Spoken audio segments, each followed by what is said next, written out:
अब देखो यार, अगर तुम लोग गोल्डबर्ग के फैन हो तो ये होने वाली गए, क्योंकि गाइज एडब्ल्यू में गोल्डबर्ग के डेब्यू को लेकर रेसलिंग ऑब्जर्वर की तरफ से बहुत ही बड़ी अपडेट आ चुकी है। विल ऑस्प्रे के ट्रिपल कॉन्ट्रैक्ट ऑफर को लेकर पीडब्ल्यूआई इनसाइडर ने काफी बड़ा खुलासा कर दिया है।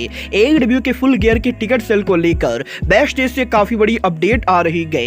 हैंगमैन एडम पेज के फुल गियर पर कम्पीट करने के बाद हैंगमैन ने उनके फ्यूचर प्लान रिवील कर दिए हैं। समोआ जो कि टीवी टाइटल के वैकेट होने के बाद टोनी खान ने आरओएच की टीवी टाइटल को लेकर बड़ी अनाउंसमेंट कर दी गई। तो गाइज वहीं एडब्ल्यू कंपनी के बाहर सीएम पंक को एक बार फिर से स्पॉट किया गया है। तो गाइज चलिए बिना किसी देरी के शुरू करते हैं इस वीडियो को। और गाइज सबसे पहले बात करेंगे सीएम पंक की। वेल गाइज ये बात तो मैं आप लोगों को ऑलरेडी बता चुका हूँ। सीएम पंक यहाँ पर इस वीकेंड पर एमएमए शो के ऊपर रिटर्न करने वाले गए, जहां पर कल यहाँ पर एपीएफसी एमएमए शो के ऊपर सीएम पंक यहाँ पर अपीयर होने वाले गए। बट गाइज यही एसीएफसी एमएमए शो के ऊपर सीएम पंक के गेस्ट अपीयरेंस से पहले आज यहां पर सीएम पंक को एक और एमएमए शो के ऊपर देखा गया है।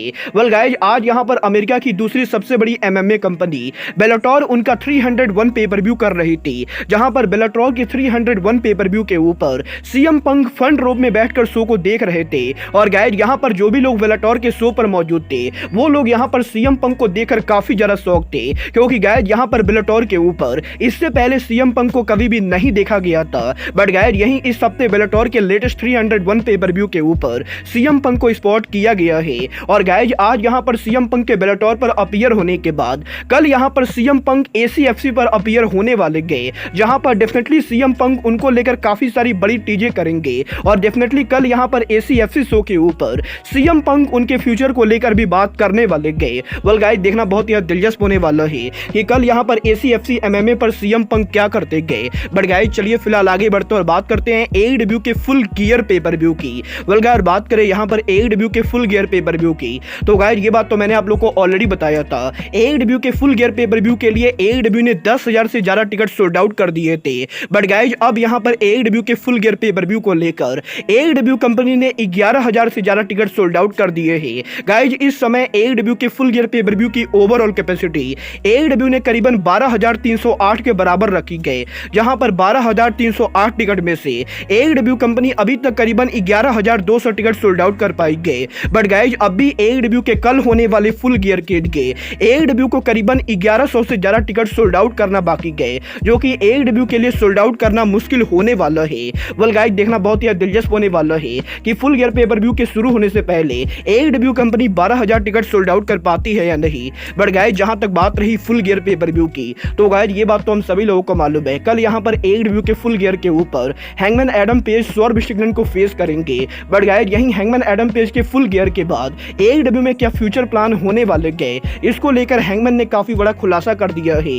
वेल गाइज इस हफ्ते हैंगमैन एडम पेज ने इस चीज को कंफर्म कर दिया है कि एडब्ल्यू के फुल गियर पर सौरभ स्ट्रिकलैंड को फेस करने के बाद हैंगमैन एडम पेज सीधे यहां पर एडब्ल्यू के वर्ल्ड चैंपियनशिप के लिए जाने वाले गए। और गाइज हैंगमैन एडम पेज का यह कहना है कि 2 साल पहले जिस तरीके से एडब्ल्यू के अंदर हैंगमैन एडम पेज एडब्ल्यू कंपनी के अंदर चैंपियन बने थे, उस चीज को लेकर हैंगमैन एडम पेज बिल्कुल भी सेटिस्फाइड नहीं गए। और गाइज हैंगमैन एडम पेज के वर्ल्ड टाइटल रन के अंदर डार्क ऑर्डर को लेकर जो कुछ भी हुआ था उन सभी चीजों को लेकर हैंगमैन एडम पेज काफी ज्यादा डिसअपॉइंटेड है। बट गाइज अब की बार हैंगमैन एडम पेज जब एडब्ल्यू के वर्ल्ड चैंपियन बनेंगे तो वो यहाँ पर एडब्ल्यू के ग्रेटेस्ट वर्ल्ड चैंपियन बनेंगे।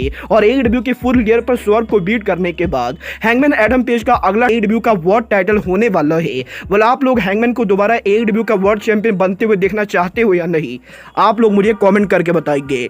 बट गाइज चलिए फिलहाल आगे बढ़ते हैं और बात करते हैं एडब्ल्यू में विल ऑस्प्रे के डेब्यू स्टेटस की। वेल गाइज ये बात तो मैं आप लोग को ऑलरेडी बता चुका हूँ कि एडब्ल्यू के फुल गियर पे पर व्यू के ऊपर टोनी खान के विल ऑस्प्रे को साइन करने के 100% चांसेस है। और गाइज रेसलिंग ऑब्जर्वर का ये दावा करना है कि टोनी खान विल ऑस्प्रे को ही फुल गियर पर साइन करने वाले गए। बट गाइज यही ऑस्प्रे के फ्यूचर और कॉन्ट्रैक्ट सिचुएशन को लेकर पीडब्ल्यूआई इनसाइडर की तरफ से एक बड़ी रिपोर्ट सामने आ रही है, जहां पर पीडब्ल्यूआई इनसाइडर का ये कहना है कि विल ऑस्प्रे को यहां पर एनजेपीडब्ल्यू AEW के बाहर 3 बड़ी कंपनीज की तरफ से ऑफर मिला है। और गाइस PWI इंसाइडर यहां पर किसी कंपनी का नाम तो नहीं लेंगे, बट गाइस PWI इंसाइडर ये कंफर्म कर सकते हैं कि जो तीनों कंपनी ने ऑस्प्रे को ऑफर दिया है वो तीनों कंपनी NJPW के बाहर बिगेस्ट कंपनी गए। और गाइस इन तीनों कंपनी की तरफ से ऑस्प्रे को लगभग $1 मिलियन का ऑफर दिया गया है। और गाइस यहां पर ऑस्प्रे ने इन तीनों में से किसके ऑफर को एक्सेप्ट किया है, अभी तक इसको लेकर PWI इंसाइडर के पास कोई डिटेल नहीं गए। But guys definitely in 3 offer में से 2 ऑफर WWE और AEW के ऑफर है, और गाइस पॉसिबली तीसरा ऑफर TNA का होने वाला है। और गाइस PWI इंसाइडर का ये कहना है कि डेफिनेटली ऑस्प्रे के फुल गियर पर डेब्यू के ज्यादा चांसेस है। बट गाइस यहां पर इसका मतलब ये बिल्कुल भी नहीं गए कि ऑस्प्रे यहां पर पॉसिबली फुल गियर पर डेब्यू ना करके WWE के ऊपर फ्यूचर में डेब्यू करे। वेल गाइस अब ये तो कल फुल गियर पेपर व्यू को देखकर ही पता चलेगा कि विल ऑस्प्रे ने सच में AEW कंपनी के ऑफर को एक्सेप्ट कर लिया है या विल ऑस्प्रे AEW को ना रिजेक्ट करके WWE या TNA के ऑफर को लेते गए। वेल आपको क्या लगता है कल फुल गियर पर ऑस्प्रे का डेब्यू होगा या नहीं, आप लोग मुझे कमेंट करके बताएंगे। बट गाइस चलिए फिलहाल आगे बढ़ते हैं और बात करते हैं ROH के टीवी टाइटल के फ्यूचर की। वेल ये बात तो हम सभी लोगों को मालूम है, 2 हफ्तों पहले समोआ जो ने AEW के डायनामाइट शो के ऊपर ROH के टीवी टाइटल को वैकेट कर दिया था। और यही जो कि ROH के टीवी टाइटल को वैकेट करने के बाद अब यहां पर AEW और ROH के प्रेसिडेंट टोनी खान ने ऑफिशियली इस चीज को कंफर्म कर दिया है कि ROH के टाइटल का क्या होने वाला है।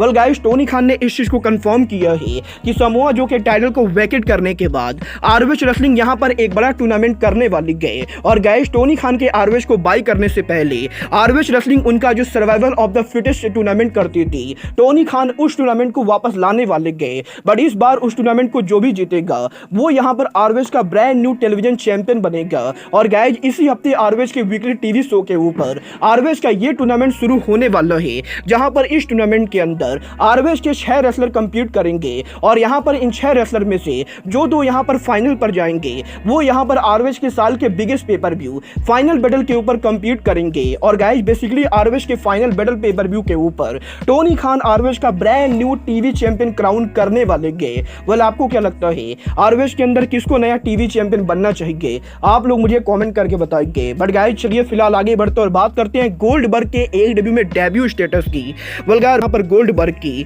गाइस ये बात तो हम सभी लोगों को मालूम है, जब से यहाँ पर गोल्डबर्ग ने WWE को लीव किया है तब से ही गोल्डबर्ग के AEW कंपनी को ज्वाइन करने को लेकर काफी सारी रूमर चल रही गए। बट गाइस यहीं इस हफ्ते गोल्डबर्ग के AEW के ज्वाइन करने को लेकर रेसलिंग ऑब्जर्वर का एक और बहुत ही बड़ा स्टेटमेंट आ चुका है, जहां पर रेसलिंग ऑब्जर्वर का ये कहना है कि गोल्डबर्ग के AEW में डेब्यू करने के WWE में रिटर्न से ज्यादा चांसेस है, क्योंकि गाइस यहाँ पर AEW के अंदर Kenny Omega, Chris Jericho, Young Bucks सहित NJPW सुपरस्टार विल ऑस्प्रे को जो आदमी मैनेज करता है उसका नाम बैरी ब्लूम है। और बेसिकली यहाँ पर AEW के अंदर केनी ओमेगा और यंग बक्स और हैंगमैन एडम पेज का जब कॉन्ट्रैक्ट ओवर हुआ था तो गाइस बैरी ब्लूम वो इंसान थे जो यहाँ पर एलीट के चारों मेंबर्स को हैंडल कर रहे थे। और गाइस बैरी ब्लूम के द्वारा ही टोनी खान की कंपनी में एलीट को नया कॉन्ट्रैक्ट ऑफर मिला था। और गाइस यहाँ पर एलीट के बाद अब विल ऑस्प्रे को भी बैरी ब्लूम के द्वारा मैनेज किया जा रहा है। और AEW पर ऑस्प्रे को पॉसिबली कॉन्ट्रैक्ट ऑफर मिलना ये भी पूरी तरह से बैरी ब्लूम के द्वारा होने वाला है। और यहाँ पर इन सभी रेसलर्स के अलावा बैरी ब्लूम ही वो इंसान है जो गोल्डबर्ग को मैनेज करते गए और इस समय गोल्डबर्ग को लेकर बैरी ब्लूम नेगोशिएशन कर रहे गए। और गाइस इसीलिए रेसलिंग ऑब्जर्वर का ये कहना है कि AEW के अंदर ऐसे बहुत सारे रेसलर्स हैं जिनको बैरी ब्लूम के द्वारा प्रेजेंट किया गया है। और गाइस टोनी खान और बैरी ब्लूम के बीच में इस समय कॉन्ट्रैक्ट और नेगोशिएशन को लेकर काफी बढ़िया रिलेशनशिप है। और गाइस रेसलिंग ऑब्जर्वर ये बिलीव करते गए कि बहुत ही जल्द बैरी ब्लूम गोल्डबर्ग को लेकर टोनी खान के साथ नेगोशिएशन करने वाले गए। और गाइस अगर यहाँ पर सब कुछ सही जाता है तो गाइस गोल्डबर्ग वो अगला रेसलर होने वाला है जो बैरी ब्लूम के द्वारा AEW के ऊपर लाया जाएगा। वेल गाइस देखना बहुत ही दिलचस्प होने वाला है कि Kenny Omega, hangman Adam page, young बक्स और विल ऑस्प्रे के बाद क्या बैरी ब्लूम गोल्डबर्ग को AEW के अंदर कॉन्ट्रैक्ट दिलवाते हैं या नहीं। बट गाइस फिलहाल के लिए आज के इस वीडियो में बस इतना ही। मैं मिलता हूँ आपसे अपने अगले वीडियो में।